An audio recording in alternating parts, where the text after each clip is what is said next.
مرګرو د قیامت علامې دي. په چکړو پول په دې روډ باندې په چارج والا کلندر پیدا کړی دی. په هغې د جومات بار دروازې هم کټ کړي دي، دا کونډې تعلیم پې کټ کړې ده او بیا د جومات دننه کونډې هم کټ کړي دي او 200 والا 2 بیټرۍ وړي دي.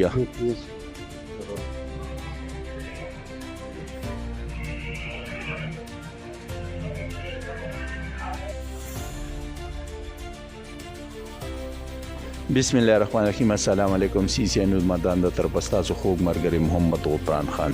عزتمندو، چکړو روډ مسجد حضرت سلمان فارسی مسجد ته راغلی یم. عزتمندو، یو 3-4 ورځې مخکې دلته داسې چل شوی دی چې دا کلندر یې پیدا کړی چارج والا، په هغې د جومات بار کونډې ماتې کړي دي او بیا دا 200 بیټرۍ چې کوم ځای کې پرتې وي د اوسپنې جالۍ والا جوړه کړې وه، هغه د چارج کلندر باندې هغه تعلیم ماتې کړي دي او 200 والا 2 بیټرۍ وړي دي او یو UPS یې مړ دی. نو راغلي وه دلته امام صاحب هم ولاړ دی، انور استاد هم ولاړ دی او بل دلته ته ډېر شدید مشکلات دي ځکه تقریبا 200 واړه دلته د ماسخوتانه پورې سبق وایي. نو د ماښام نه پته تورتمي نو اولو له بیا د وخته د دې بیټو د چې بیټرۍ نشي نو وخت چټي وکړي. نو دې باره کې مونږ انور استاد او امام صاحب له راغلو دې باره کې دې څه ویل غواړي. السلام علیکم. وعلیکم السلام ورحمت الله. مولوي صاحب، دا بیټرۍ چې 200 بیټرۍ ته نه پټې شوي دي او دا UPS پټ شوی دی، نو تاسو ته څه مشکلات دي اوسه؟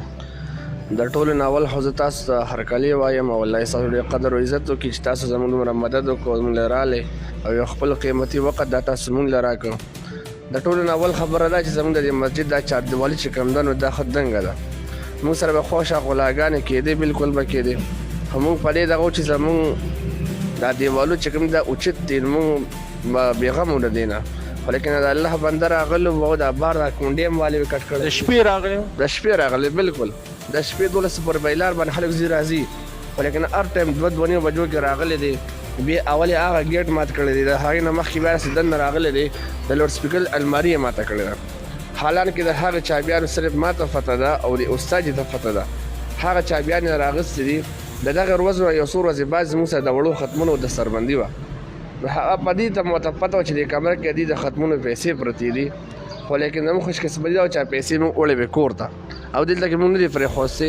نو هغه چابیان یې راغوستې دي، کمرې پرې ماته کړې ده، کمرې دروازه یې پرې ماته کړې ده. نو هغه کمرې کولو کړې ده، هغې کتلې ده.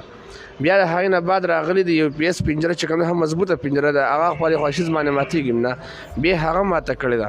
بیا د هغې نه بعد راغلي د هماغه زموږ د اوبو والونه دي چې دا د اوبو والونه زموږ مقتدیانو ته هم نه دي معلوم، هغه والونه بیا بند کړي دي. هغې نه بعد یې بمبې راکولو کړي دي او بیا UPS او 200 بیټرۍ هغې روچتې کړي دي، هغې په دې دروازه باندې بار کړي دي.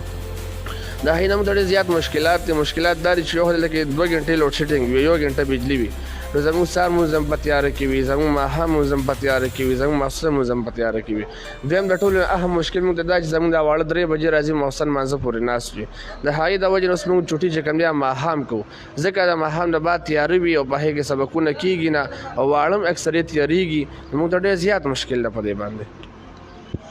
عزتمندو، خپه را نشي خو د قیامت علامې دا څو ورځې دبادب زلزلې راغلې، هم دا د دې وجې راغلې چې داسې غیر قانوني کېږي. د کورونه څه کې چې د جوماتونه اوس هم غیر محفوظ دي او دا خلک راځي. کلندر چارج والا راغلی دی، کونډې ماتې کړي، په هغې تاله ماته کړې ده، 2 بیټرۍ UPS یې وړی دی او د جومات د امام صاحب چې کومه ذاتي کمره ده هغې هم ماته کړه، خو شکر دی کې پیسې نه وي، هغه دي کور ته وړی وې. نو عزتمندو، مهرباني وکړئ، د جومات کار دی. انور استاد به تاسو خپل نمبر درکړي د وټساپ، نو که تاسو څه کوآپریشن کولی شي چې دې جومات ته مونږه د بیټرۍ والو او د ناوخته پورې دا وړه د قرآن تلاوت کوي، نو ستاسو پکې پوره حصه وي.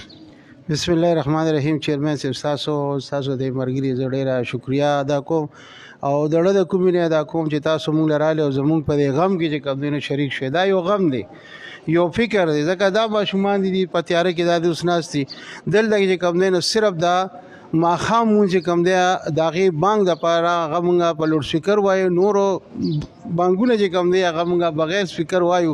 خواوشا چې کوم دی زمونږ کلی دي دا کوڅې والے نو دوی وایي یاره مونږ بانک نه اورو، مونږ ته هم په مانځه په وخت کې چې کوم دی پیژنګلو کې تکلیف دی. نو زه تاسو ټولو عوامو الناسو ته کوم چې زمونږ دا خبرې اورئ نو هغې ته زه یو عاجزانه چې کوم دی نو درخواست کوم چې څو نظر کېږي نو تاسو موږ سره امداد وکړئ. الله به تاسو له د دې جزای خیر چې کوم دی نو په دې دنیا هم درکړي او په هغه دنیا به هم درکړي. زما نمبر چې کوم دی د وټساپ دی 0313 97 66 52 0313 97 66 52 دا زما نمبر دی. په دې باندې تاسو ما سره رابطه هم کولی شئ او وټساپ هم کولی شئ. الله پاک بیا زه ستاسو دپاره ستاسو په خدمت کې چې کوم دی بیا دا یو عاجزانه درخواست کوم چې موږ سره فوري طور باندې امداد وکړي. الله به تاسو له دې جزای خیر درکړي.